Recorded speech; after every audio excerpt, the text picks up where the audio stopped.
don't we start and I'll give the introduction and then we'll get into the question portion. Okay. Great. Hi, everyone. Thank you for joining today's webinar. For our final guest of the India Speaker Series, we are pleased to welcome Ali Fazal. Ali has made waves in both English and Hindi entertainment. Born in Delhi and raised in the city of Lucknow, his passion for acting was ignited after he was cast in a Shakespeare play, The Tempest. Ali's Bollywood film debut came in the smash hit Three Idiots, and his first role as a lead was in Always Kabhi Kabhi, produced by Red Chillies Entertainment. Through his career, Ali has played a multitude of roles, from a struggling musician with a guitar in Fukrey to his super loved character Guddu Bhaiyya in the Mirzapur series. Ali constantly delivered excellence to his audiences. Ali has also made a big impression in Hollywood. He starred opposite Dame Judi Dench in the British biographical comedy drama film titled Victoria and Abdul. Not only did he receive international accolades, but he also set the standard for an Indian actor as a lead in British cinema. His latest project was Death on the Nile with Gal Gadot, an American thriller film based on the Agatha Christie novels, and got rave reviews across the world. Ali's upcoming Hindi projects, Kufiya and Mirzapur 3, will be released this year, and Ali will be involved in the Hollywood movie Kandahar with Gerard Butler. In addition to acting, Ali, alongside Richa Chadha, has co-founded his own production house, Pushing Buttons Studio, aimed at telling untold stories. Ali, we are delighted to have you. Thank you, Ali. Thank you so much. It's a very, very sweet introduction. So Ali, you've had such a journey since you first debuted in film. What can you perhaps go back in time and tell us what was the process like for you to break into Bollywood? Okay, well that's a while back. I was actually in college, so I did my college in Bombay. I was in St. Xavier's College, and I passed out. I was studying at the Doon School in Dehradun. And I do have a science background, and so of course I took up of course after that I took up economics, and that's how I landed up in Xavier's in Bombay. And I think it was about around my second year of college where there's a person called Saeed Akhtar Mirza. He I'm sure for all those who don't know about him, he's one of the most interesting and most iconic filmmakers of India. He made some cult movies like Albert Pinto, Gussa Kyun Aata Hai, and Salim Langde, and all these iconic ones. So actually, he's the first one I worked with, and nobody knows this because the movie never came out. But that was my first sort of stint with Bollywood, and I was at the time I was well aware of stage. I had done my little share of English theatre and some Urdu and Hindi theatre. And of course that started in school, like you mentioned, with Shakespeare, so I was in good hands. But yeah, it's been from one accident to the other, if I can say so. I mean, I was a ball player in school and I broke my arm, and that's how I got into acting, and I just thought it was phenomenal, the things that we could do, keeping the discipline of sports in this field. And but yeah, Bollywood has been a step-by-step process. It's been baby steps and democratic in every sense. And so I was not in a hurry because I have never known that. You just wake up Monday morning and you get your you get your big break. You got to work the whole week and enjoy your Sundays, and that's how I learned mine. So yeah, that's amazing. And perhaps what were those feelings when you first got your big break and saw yourself on posters and on commercials? I was ecstatic. I mean, I didn't know how to take it. And also I've had these spurts of excitement, right? And they've all been they've met with these also big disasters, these big disastrous ends. Ek To Chance, which is the movie Saeed Akhtar Mirza directed. I was very excited. The trailer came out, and then boom, the movie doesn't come out. It just wiped out because I think at the time the production that was producing it, they had some issues, and everything just went underground. And that's when Three Idiots happened, again during college. That became big. That was also a bit weird because I remember getting calls from media at the time saying, there are people, there have been students there's some students who might have committed suicide, and what do you have to say about that, because of the pressures of, um, of studies and of exams. And I was naive and I was a kid and I got really scared. I thought my role might have uh, affected that or been the reason for that. And which, of course, it was not. But I think I was in good hands. There was a great team, and I think they took care of it. And after that, I got on to Always Kabhi Kabhi, which was Shah Rukh Khan producing my first film. I think it's a great package for anybody who comes into Bollywood to have that. That movie again didn't work.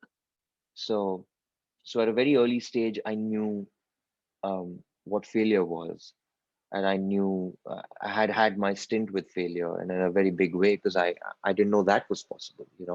You have a leading role. You have Shah Rukh Khan producing it. You have you're plastered all across the city. You're promoting yourself at the IPL matches, and you're moving around with the big wigs, and suddenly it crashes at the box office. So that's the first time I was also introduced to numbers and the economy of cinema. So yeah, it's been a learning curve, and slowly I think I was also buying time to learn the craft, because unfortunately I never got the chance to enter myself into acting school or film school for that matter, because I think the grammar of cinema is really, um, I think it's important. uh, Experience helps, but it's always nice to know the punctuation in the field that you're in. um, but I've learned it on the job, and I read a lot. I've been watching a lot of stuff, and I think I've hopefully self-taught myself for what it's worth. No, definitely. I think that's such an important topic to talk about failure. I think Yeah. for a lot of our students as well, when people see you achieve, they don't realize that there's a whole backstory there that didn't just start the moment you became successful. So Yeah. really an important lesson. I'm going to take this opportunity to pivot to a different topic, and one I think you're pretty aware of, which is the birth of streaming platforms in Indian entertainment. You've obviously started a bunch of different shows on these streaming platforms, including on Amazon Prime Video and Netflix. How do you feel that these platforms have changed Indian cinema? Well, I think they've changed global cinema, in a huge way. And I took a chance on Mirzapur at a time when people weren't very sure about, an entire show, even if it was Amazon. And I remember there were very, very big, renowned directors telling me, you shouldn't be doing this. You have a great career in feature films, and don't do that.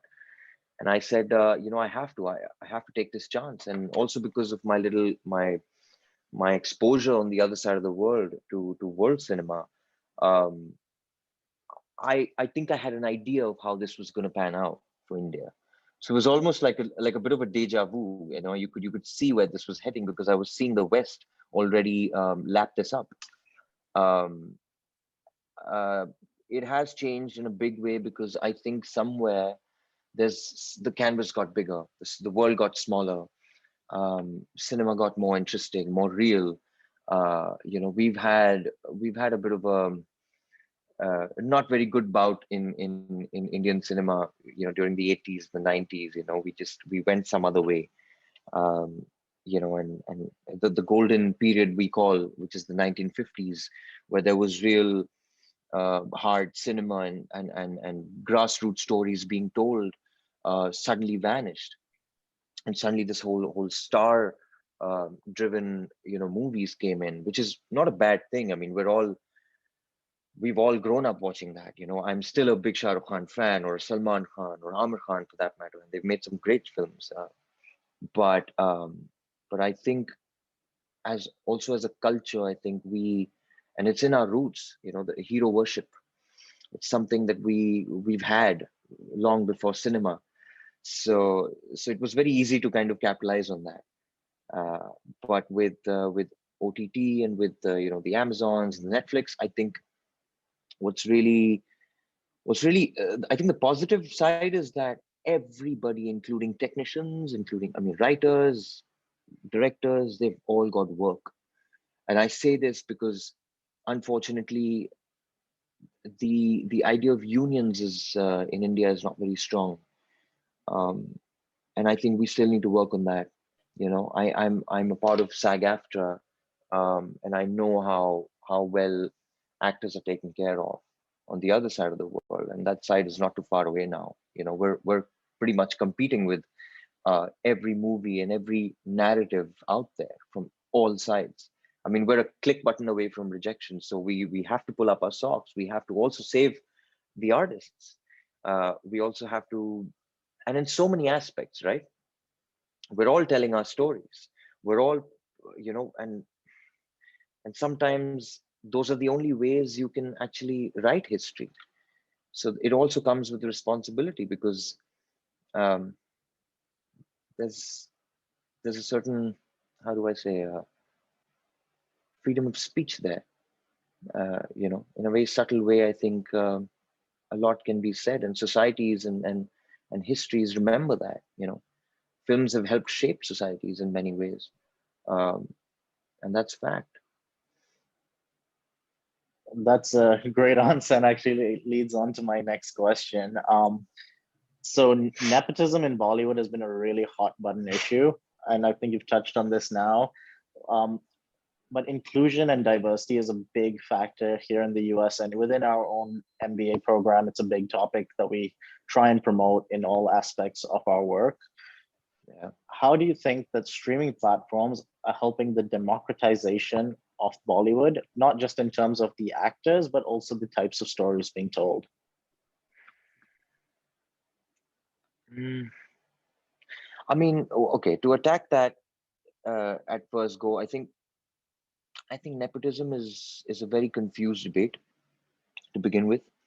I think every single industry has that, and I might probably be one of the odd ones out to say this, that I've grown up with my neighbors, were a whole family of doctors, you know, and sometimes in our little worlds and our little algorithms, um, that's all we know.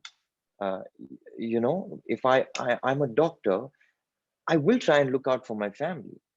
I gotta be the father. I gotta be the grandfather. I gotta protect my family. Um, and it's human trait, to want to continue the seed, to continue to sort of protect the loved ones, and that's it. That's all that it stems from. And I think it's just gone too far. Yes, there are unequal opportunities somewhere, but there are a lot of factors that aid to that. Um, and I think it's a good thing that the cinema has opened up this way. Not to say that, I mean, my first love is feature films and theaters, and I think that's where cinema belongs to begin with, because the idea of cinema is finally complete. A movie is finally complete when there's a community sitting in a room watching it together. That's the last leg of it. As we call it, the last edit. It's finally complete with everybody in together. With OTT and with all the streaming platforms, it's become more personalized. In fact, I think 80. I just heard this statistic the other day at this festival I was attending, and someone said that there's about 80 to 85% of the audiences in India end up watching it on their mobile phones. So it's a very lonely affair suddenly, even though we're diversifying. Uh, but hopefully we'll eventually find a balance, between that. But sorry, I might be digressing from the second part of your question. Yeah, is that, yeah, does that answer? Yeah, that's a great answer. Yeah. Also, I keep forgetting. मैं भूल जाता हूँ आधे आधे answer करने में. So I keep going on different tales. Don't You worry, gotta stop me. these are all great trains of thought. All right. um, So I want to talk a little bit about your own production house, and you're now moving into that side of things. Tell us a little bit about why you wanted to start producing. Oh, that's a tough job. It's. I think we've gotten our hands dirty. We're enjoying it. And I think the best part is, I mean, Richa and me, we both come from. I mean, we've seen that growth in our lives, and also our colleagues who've come up with us over the years. And and the one thing that stuck with us was the fact that we've people, artists are the one breed you can't hold, you can't keep them caged, right? We've always wanted to create this space that's fluid, a space that can that people can pass through, flourish and excel, and we go forward together, and we're not going to hold you back. And I remember there were these bubbles that everybody was part of back then, and back then I mean not too long ago, maybe a decade ago, or 6 7 years ago, even 5 years ago. And something about an artist being caged is just not right. And we just hope to create a medium where we can have that. And we're working on a very, very interesting movie right now. We go on floors in September. It's an Indo-French production. We've got a very, very prestigious grant from the French government. Our friend Shuchi Talati, she's directing the movie. She's also written the film. And we're down here in our pre-production prep, and it's hard, but it's fun at the same time. We're also diving into graphic novels, into podcasts, into music. So yeah, we're about to have a few more announcements coming in soon. But very excited. I think it comes from a space of honesty and wanting to just tell stories, because I think we have so many stories, not just in India but across the globe. So it's not particularly an Indian production. We're open to stories from all over the world, and who knows? I mean, one of them, those stories could be sitting here somewhere. Who knows? So yeah. No, that's amazing, and I just think the fact that you're mixing, the French government's given you a grant, kind of mirrors your own career of going from Western cinema to Indian cinema. Um, and with that, I'll move on to your experiences in Hollywood. I mean, it's very exciting, I think, to have an Indian actor who's appeared in these huge movies with unbelievable co-stars. Um, Off the bat, who's your favorite co-star in Hollywood? It would be unfair to point one out, but I mean, hands down, it's been Judi Dench. I think she's one of the coolest people I've known. Someone who I've um, had the chance to befriend. I mean, through an entire production, and even after that, and up until now, I feel so proud to call her my friend. We sometimes chat on the phone, so that's really sweet. And Gerard Butler is very interesting. He's some. I mean, these are people I've also spent a long time with on these productions. With Death on the Nile, it was like a party every day, because it was some 8 9 stalwarts, from all across the globe, and probably one of the most diverse casts I've been part of. And from Gal and Annette Bening, and Russell Brand and Rose Leslie, the works. I, and Kenneth Branagh to top it up. I think he's a school in himself, and somebody who's led with example. And um, I remember the night before he got nominated for Belfast, we were all sitting down for dinner, and this was at the British Museum in the Egyptian section, and we were just like pure actors and writers, just discussing projects and discussing what he's up to, what we're up to. Richa was with me there, so that was really nice, and that's it. I'm really happy. I'm really happy for him. I mean, Belfast won and did wonders this year. Um,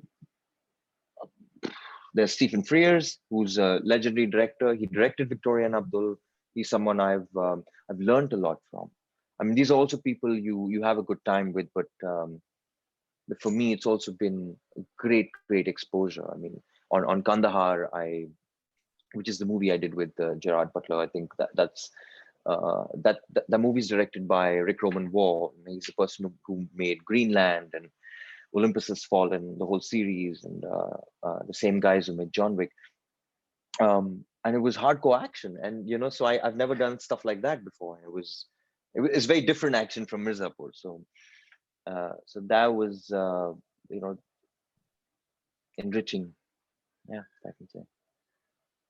That sounds incredible. I don't think there are many people in the world who text Judi Dench, so that must be really special. She's cool. She's cool. She's really cool. You like, yeah. She's one of the cool ones. So given that you've worked with all these amazing actors and directors, what's the best piece of professional advice that someone has given you? Always know your Shakespeare. That's what Judy said once. And I mean, it's not just knowing Shakespeare and being one, intellectual prude who walks around quoting, Shakespeare. I don't know why Shakespeare became this idea that only remains with the elite. Shakespeare was someone who wrote for actually for the common people, for the common folk, and not for the elite.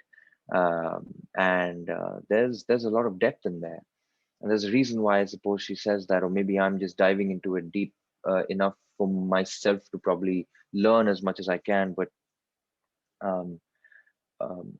why Shakespeare works is because if you've ever studied, or whoever out there has read and really tried to understand,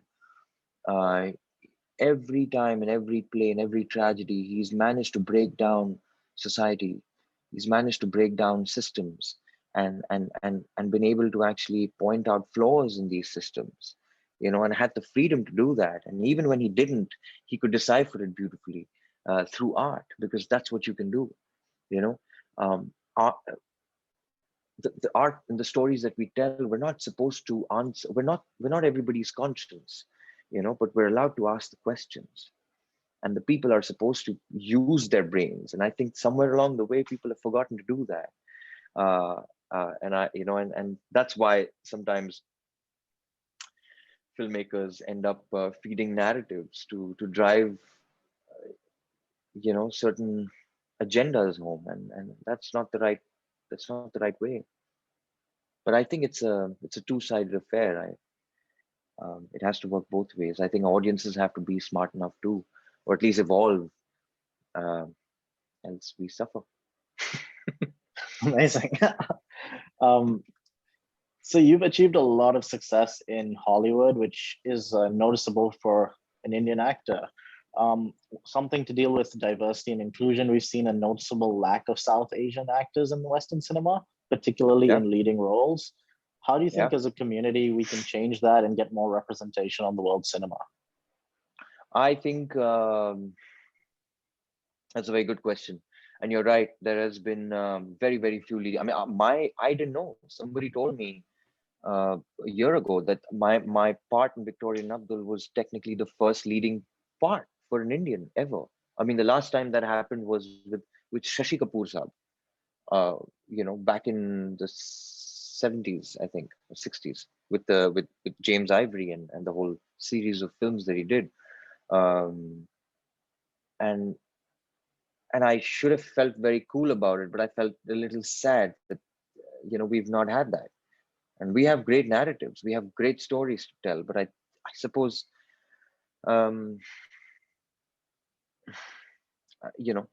I think the time is coming. I think we are churning out some really interesting works. I know that a lot of my colleagues are doing their bits, and it's a matter of time. We'll be bagging in parts everywhere across the globe, and not in just ones and twos and single digits. And I think one of the ways that this is probably possible is, and I keep saying this in interviews, that we need to start championing our own people. You know, um, that is the only way forward. We can't be selfish, and this goes for every industry, not just the cinema, not just cinema, not just movies, everywhere. When I'm in a frame with an actor, um, and I've noticed this with a lot of other people I can't name, but they get very competitive, and it's good to be competitive, but not to a point where you get toxic and you try to ruin the other person. Because in a frame, if my co-actor is better than me, it makes my job easy. I can actually afford to be lazy. So I think that's really important on every level. I think of humanity, we've got to champion everybody. I think anger and hate comes in very easy these days. It's just so easy. It's the next thing, and god damn, I blame Twitter for that. Like, I hope you guys are not on that. For me, it's sometimes a job hazard, because we end up promoting stuff on that thing, but my god, it's toxic. um but yeah, I don't know if that answers the question. I think that might be a good way to be able to share notes with everybody and take everybody with you together. And we're trying that. We're hoping to do that, and not to sound all cool and humble and everything. I mean, sure, you have to also watch out for yourself, and it's like an airplane, right? You got to pull down the oxygen mask for yourself and then help the other. So remember to do that. And yeah, yeah. God, I hope I'm not bartering too much gyan on this. Or No, no, no. These are great. this is too much, too much. Yeah, stop me. No, this is perfect. So I think I have one more question on my side before we open up to the audience. So when people heard that you're coming to speak to us, I got a lot of Mirzapur fans, and I'm a Mirzapur fan myself.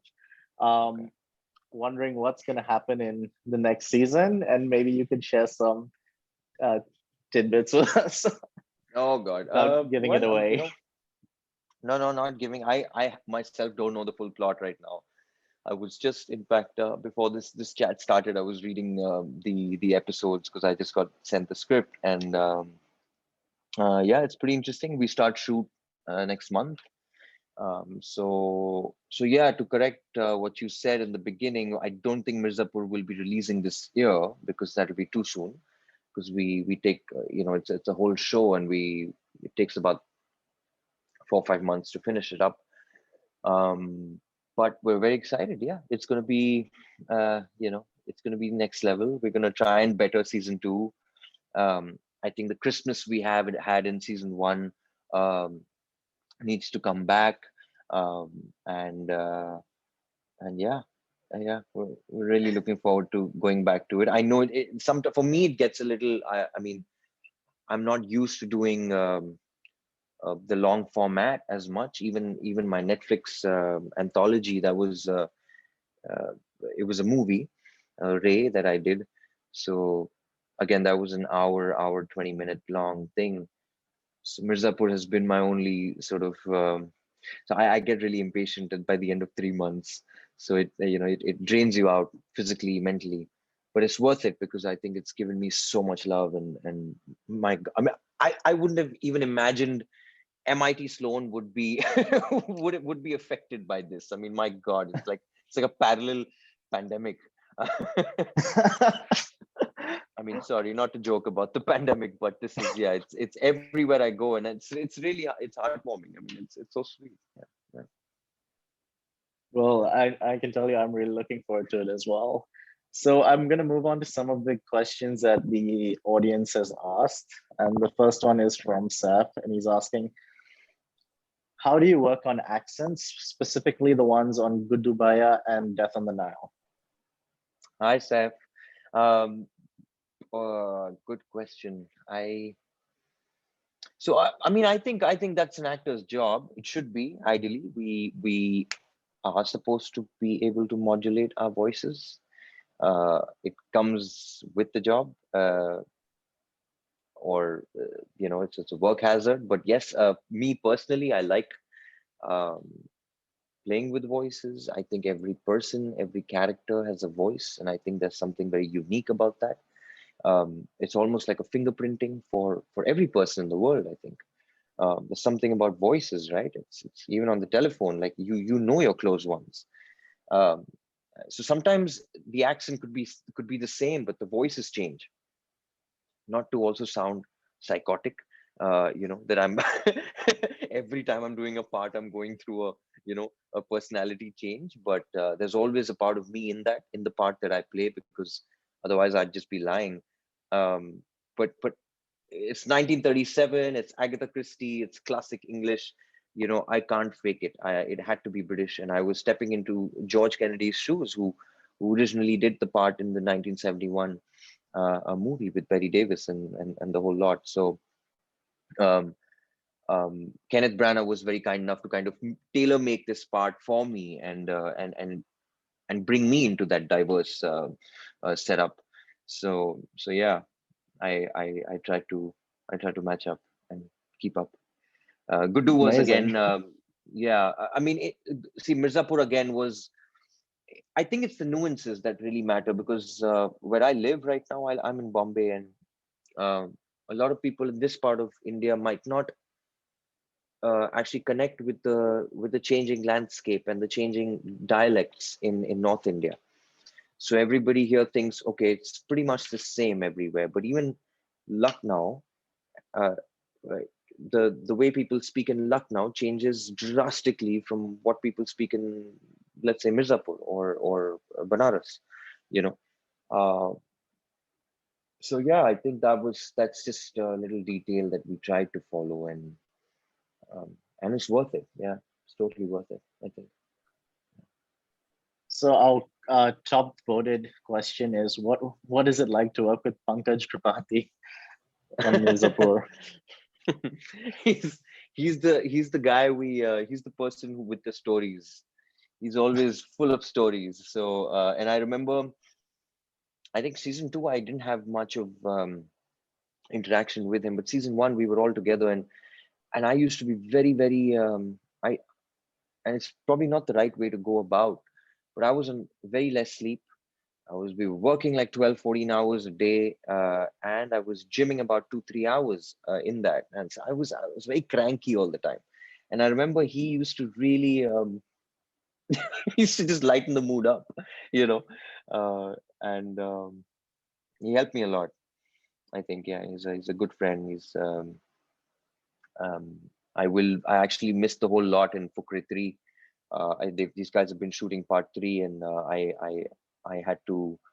um, I had to step out of it this time, because my time has gotten sort of badly divided between very few projects in India and in the West, and so I had to make a very very big decision, and it's probably the first time I'm actually talking about it here. So I missed the boys and Richa and Pankajji on Fukre, but yeah, I'm hoping to see him in Mirzapur again. So he's cool. He's a good soul. Amazing. Um, we have another one which is dealing with your choice to become an actor. So acting was not and is still not a conventional career choice in India. Did you or your family have any apprehensions about this choice, and how did you deal with it? Oh my God. Can I say battles? There were endless battles that I had to fight. I have made presentations for my father, Oh, explaining him that this is something I can pull off. I could do maybe, um, but I think okay. So I'm going to take a little time on this, right? Mm, this comes from school, and I remember the pressures in school that I faced. Okay, you're a science student. You come back home. There's the big wigs in the family who come sit in the drawing room and say, "Beta, you know, तुम्हें ये करना चाहिए, तुम्हें तुम्हें वो करना चाहिए. This is what you should do. You should be an engineer. Oh no, you should do this and that and this." And kids are confused. We were I like I was totally confused, and I thought, my God. So then I wanted to be a pilot. Um, and I had this entire again presentation, because that's what I was good at. So I went to my dad with that, and that got that proposition got rejected. Um, Sorry, can you hear me?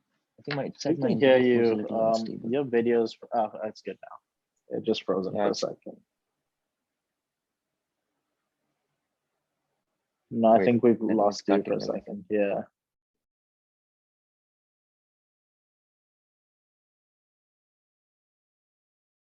Um, can you still hear me? We can still. Oh, Yeah, great. right. Can you hear me? We can hear you. Okay. Yeah. Okay, perfect. Yeah, Yeah, so no, sorry, I was just I thought the connection was really bad. Sorry about that. But no worries. shit, what was the question? It was I about you were telling us you were creating presentations for your family about your choices when you wanted to be a pilot.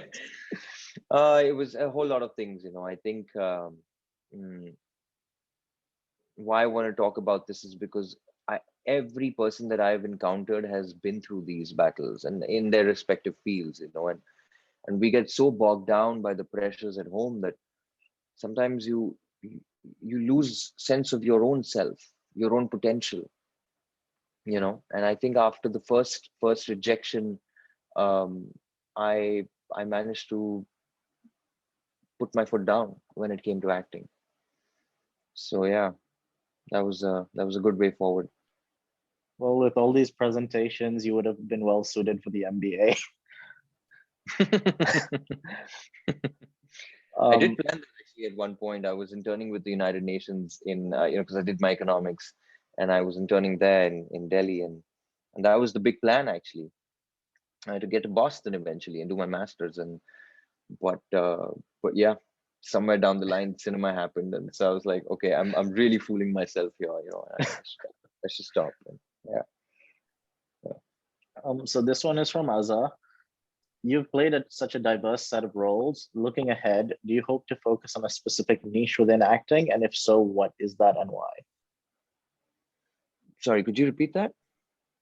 You've played a very diverse set of roles. Looking ahead, do you want to focus on a specific niche within acting? And if so, what would that be and why? No, I think that would already be very myopic for an actor to pre-decide. I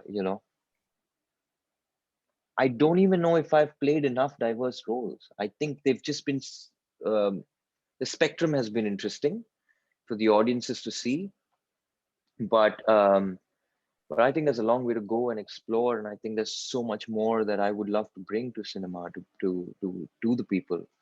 Um, I think there's some great stories that I want to be part of, and I want to tell myself. And um, we're also writing scripts together, Richa and me, and I'm excited about those and producing those.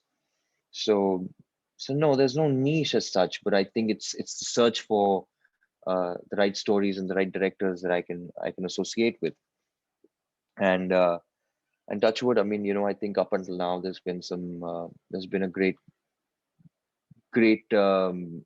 exposure to the stories that I'm part of.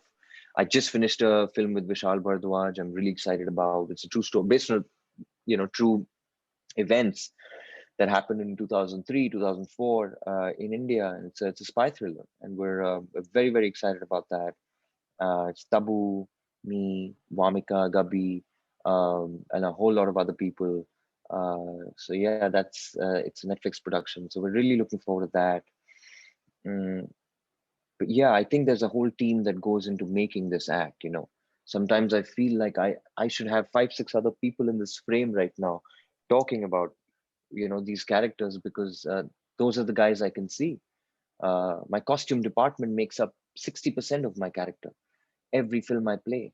uh or the technicians and the camera and everything. So hopefully you get good parts. I'm sure great parts are going to continue coming your way. Yeah. Throughout our discussion, you've spoken a lot about people and how, that's the final cut for you. How do you think the Indian media industry acknowledges its accountability on influencing mindsets of the public? And how can the industry improve in that regard? I think there's a lot of room for improvement. I think I think the ethics of journalism need to be revisited um, in major parts of our system, uh, not just here but across the globe. I think with what's happening, there's a lot of destruction of free freedom of speech and so many other things across everywhere. We and which is why, the other day I was sitting with a couple of my friends and a couple of my colleagues, and we were discussing that. I mean, 50 years down the line, what do you how do you manage to put this out there for the next generation and the next and the next? I mean, we could put our heads down and carry on working and follow rules, because that's what rules are for. But um, sometimes when how do I say this? When um, the thing is, a lot of households, their narratives, unfortunately or fortunately, get decided by what comes out of that television, whatever comes out of the telly, you know, uh, and mostly a lot of media channels and news channels, and they are the ones reporting news. Uh, and because of those things, we forget to use our heads and our brains and really understand what the human condition is. I mean, I feel we're just turning very robotic. Mm.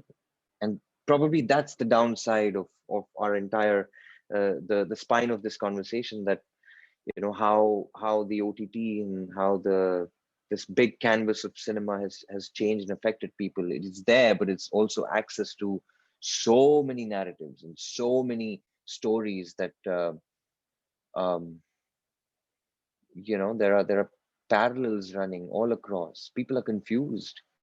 So um, I don't know the answer, but I know that we can at least question these things, and hope that the answer lies somewhere ahead. Yeah.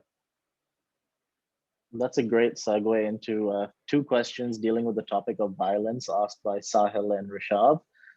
Um, Basically, both have asked that on these kind of shows on OTT platforms, for example, Mirzapur, there's a lot of violence and blood and gore. Um, on a personal level, how do you come out of that as an actor coming out of that environment? And do you think there's too much violence on these type of shows given the effect it has on the populace? Um, I think that answers that's pretty much what I said in my last in my last answer. That this is where you need to use your brains. I mean, okay, we're also literally a button away from Game of Thrones. But the problem is we start questioning our own, our own cinema when we actually try to put stuff out there. Um, and yes, there's detailed violence in this, and there's a lot of violence, and I couldn't watch the show myself for a long time because of that. But that's my personal choice, and I think I'm probably sometimes maybe smart enough to not want to indulge myself in uh, in that stuff at I don't know, 11 o'clock in the night, and have dreams about it. uh, I decide to switch the telly off. But I think it's a little harsh to lay judgment on so many filmmakers and so many technicians who've been part of this narrative. Um, I could also say I'm an actor and I'm just doing my job. No, I do think about it. There are things that I wouldn't want to do. There are things I would always question. Um, you know, I remember there was a lot of abusing, I think, in the first few shows that came out. Not just Mirzapur, but even the shows that followed, because everybody thought, wow, we've got freedom, and so let's do that. And I thought, and at one point I thought, is that even necessary? We You don't have to push it. And I remember season two, we came back to Mirzapur, and that was one of my big questions, and I didn't end up doing. I mean, it wasn't required for my character, so I didn't abuse. But it was required for other characters. And now that's the dialect, right? Now that's where the dialect comes in. If you go to Banaras, and if you go to these lands, Mirzapur, agar koi gali na de, if somebody does not use, foul language, then shit gets serious. Like that's when you know somebody's not friendly, you know. So it's weird. uh, um, uh, I mean, couple of places like that. It's the way a lot of people talk. It's not to degrade someone or to, you know. Um, so that's a very weird cultural thing. But again, I'm not defending violence of any kind. I think I think we have to find our ways through narratives. If it's a good story and some stories require that, then you have to show it. I mean, you do end up showing it. A lot of Western narratives we've seen far worse, you know, and appreciated and have been awarded. But it's the way you tell that story and the way you handle it. I think that's very important. Yeah. Yeah, I completely agree. I think, censoring media is not the way to go about it. It's more Yeah. making the populace a bit more aware of these things. So we've spoken a lot about your switch from being an economics student to an actor, and you said you came from a science background. Are there any lessons from your time in school that have actually helped your career now, even though it's in such vastly different fields? Yes. Oh, a lot. I think those school, especially class, I remember grade what, 8 to 12. These are formative years. I mean, these are years that shape you up. In fact, all the way from my early years as well. I mean, I think that goes without saying for everybody, right? Um, I mean, I said this earlier. You know, I've been a sports person all my life. I mean, in school and growing up, you know, hockey, cricket, basketball, shot put, so many other things, um, and I think the discipline of sport is something I've really has helped me in cinema. I don't know how to explain that, but yeah, just even otherwise, being in a boarding school, knowing how to survive on your own, being able to adapt in different situations. Um, we were trained well. The family I come from, they've had a huge effect on me. My mother, she's been one of the biggest driving forces in my life. Uh, and little did I know, I mean, I still get to know her so much more after her passing, but to be able to understand more about yourself as you study the people in your family and your growing years. I think uh, there's a lot to take from it. My God, I mean, we are all products of that. So I could go into a whole speech on the things that I've learned from from all these backgrounds. But science came in handy, comes in handy a lot. Um, Again, as an actor, I feel we have to be educated in so many subjects. In fact, all subjects sometimes, and yet we are sometimes considered the most uneducated people and lot. so yeah, that's something. Actually, that's a little advice that I usually give to a lot of budding, artists, that don't leave studies, and I think that is something so important, because down the line that just somehow comes in handy. I was not a history student, but again, for Victoria and Abdul, one of my major preps was just I'd shut myself up for a month, and I must have read about 11 to 13 books on history, just looking and pinpointing, very mathematically pinpointing this character, this person who lived but had no record. He had 4 photographs. He had some handwritings. He had some letters, and some badges. So you piece together his place in history, uh, you know, and in the 1800s, Victorian era, uh, you know, uh, railways had started in India, but Indians weren't allowed on railways. Small things like that. It was the Great Industrial Revolution. It was post all that. So a lot of things had been invented. A lot of things had not been invented. How would your approach be to a simple thing like a telephone? How would your handwriting be? How would your D's look like? How would your cursive look like? So I, yeah, I, I did a lot of study on history.